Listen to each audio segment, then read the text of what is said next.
Di Kampung Harapan, hari dimulai dengan kokok ayam yang membangunkan seluruh desa. Sela, seorang wanita muda berusia 22 tahun, sudah terbiasa bangun sebelum matahari terbit.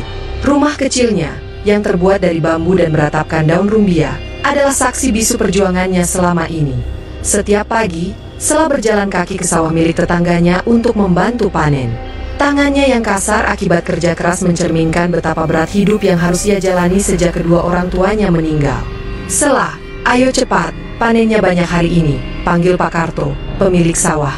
Baik, Pak, jawab Sela sambil mengikat kain di kepalanya. Setelah selesai bekerja di sawah, Sela pulang dengan upah beberapa kilogram beras. Ia memasak sebagian kecil untuk dirinya sendiri dan menyisakan sisanya untuk dijual di pasar. Di pasar, Sela sering bertemu dengan Bu Minah, seorang tetangga yang pernah menjadi TKW di Arab Saudi. Bu Minah selalu memberi Sela nasihat tentang bagaimana cara keluar dari kemiskinan. Sela, kamu harus berpikir besar. Hidup ini bukan hanya tentang bertahan, tapi juga tentang maju, kata Bu Minah suatu hari. Namun, pikiran Sela selalu dipenuhi oleh utang-utang yang harus ia bayar.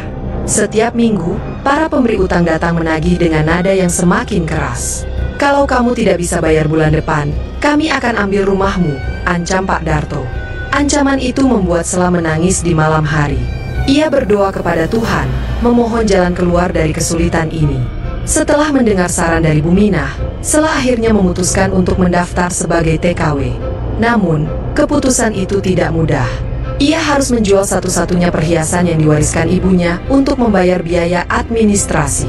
Di kota, Sela mengikuti pelatihan selama 3 bulan. Ia belajar cara memasak masakan Arab, membersihkan rumah dengan alat modern, dan memahami budaya Timur Tengah. Jangan pernah melawan majikan, dan selalu patuhi aturan mereka, kata instruktur pelatihan. Di asrama pelatihan, Sela berteman dengan beberapa calon TKW lain. Salah satunya adalah Ratna, seorang wanita yang sudah 2 kali menjadi TKW. Kamu harus kuat, Sela. Hidup di luar negeri itu tidak mudah, kata Ratna. Meskipun Sela merasa takut, ia tetap bertekad untuk sukses. Ia tahu bahwa ini adalah satu-satunya cara untuk melunasi utangnya dan memperbaiki hidupnya. Setibanya di Riyadh, Sela dibawa ke rumah majikannya, Sofnir. Rumah itu sangat besar, dengan taman yang dipenuhi bunga-bunga eksotis dan kolam renang yang berkilauan di bawah sinar matahari. Selamat datang, Sela. Semoga kamu betah di sini, kata Sofnir dengan senyum ramah.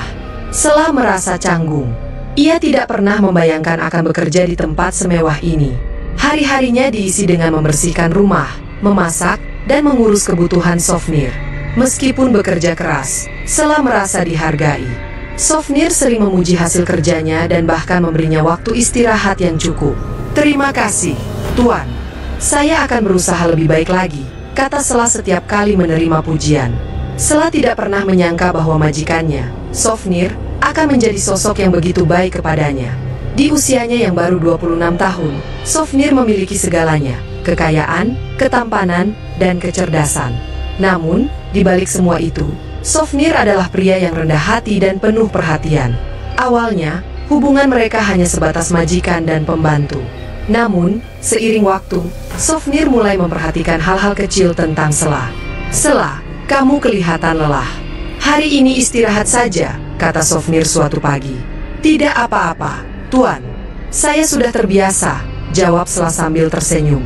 Namun, perhatian Sofnir tidak berhenti di situ. Ia sering mengajak Sela berbicara, menanyakan tentang kehidupannya di desa, dan bahkan membagikan cerita tentang keluarganya. Sela, kamu tahu? Aku ini sebenarnya sangat kesepian. Orang tuaku meninggal saat aku masih kecil, dan sejak itu aku harus mandiri, kata Sofnir suatu malam. Sela merasa terhubung dengan cerita itu. Ia juga kehilangan orang tuanya di usia muda, dan harus berjuang sendirian. Hubungan mereka semakin dekat ketika Sofnir jatuh sakit. Sela merawatnya dengan penuh perhatian, memastikan ia minum obat tepat waktu dan makan makanan bergizi. Terima kasih, Sela. Aku tidak tahu harus bagaimana tanpamu, kata Sofnir dengan suara lemah. Saat itu, Sofnir mulai menyadari bahwa Sela bukan hanya seorang pembantu. Ia adalah wanita yang tulus, pekerja keras, dan penuh kasih sayang. Beberapa bulan kemudian, Sofnir memutuskan untuk mengungkapkan perasaannya. Sela, aku tahu ini mungkin terdengar aneh, tapi aku mencintaimu. Aku ingin kamu menjadi istriku, kata Sofnir dengan serius. Sela terkejut. Ia tidak pernah membayangkan bahwa seorang pria seperti Sofnir akan jatuh cinta padanya. Tuan, saya hanya seorang pembantu. Saya tidak pantas untuk Anda, jawab Sela dengan suara bergetar. Namun, Sofnir meyakinkan Sela bahwa cinta tidak mengenal status. Setelah melalui banyak diskusi dan pertimbangan, Sela akhirnya menerima lamaran itu. Pernikahan Sela dan Sofnir diadakan secara sederhana, namun penuh makna. Hanya keluarga dekat dan beberapa teman yang diundang. Sela mengenakan gaun putih sederhana, sementara Sofnir tampak gagah dalam setelan jas hitam. Dengan ini, aku berjanji untuk mencintaimu dan melindungimu selamanya, kata Sofnir saat mengucapkan janji pernikahan. Setelah menikah, Sela harus beradaptasi dengan peran barunya sebagai istri seorang pengusaha sukses. Ia mulai belajar tentang bisnis dari Sofnir dan ikut membantu mengelola beberapa proyek kecil. Namun, kehidupan mereka tidak selalu mulus. Ada saat-saat ketika Sela merasa tidak percaya diri, terutama ketika harus menghadiri acara sosial bersama Sofnir. Sofnir, aku merasa tidak pantas berada di sini. Semua orang memandangku seperti aku tidak layak, kata Sela setelah sebuah acara gala. Kamu adalah istriku, Sela, dan itu sudah cukup. Jangan pedulikan apa yang orang lain pikirkan, jawab Sofnir sambil menggenggam tangannya. Dengan dukungan Sofnir, Sela perlahan-lahan belajar untuk percaya diri. Ia mulai merasa nyaman dengan peran barunya dan bahkan menjadi inspirasi bagi banyak orang di sekitar mereka.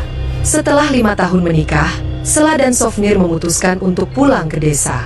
Mereka membawa banyak hadiah untuk tetangga-tetangga Sela dan berniat untuk melunasi semua utang yang pernah membebani hidupnya. Kepulangan mereka disambut dengan antusias oleh warga desa. Banyak yang terkejut melihat perubahan Sela, yang kini tampil anggun dan percaya diri.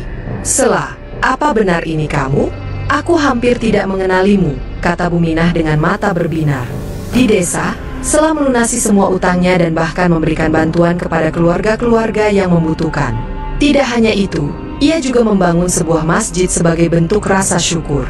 Masjid itu menjadi pusat kegiatan keagamaan di desa, dan nama Sela dikenang sebagai wanita yang tidak hanya bangkit dari kesulitan, tetapi juga memberi manfaat bagi banyak orang. Setelah masjid selesai dibangun, Desa Harapan mengalami perubahan besar. Masjid yang diberi nama Masjid Al-Falah menjadi pusat kegiatan keagamaan dan sosial.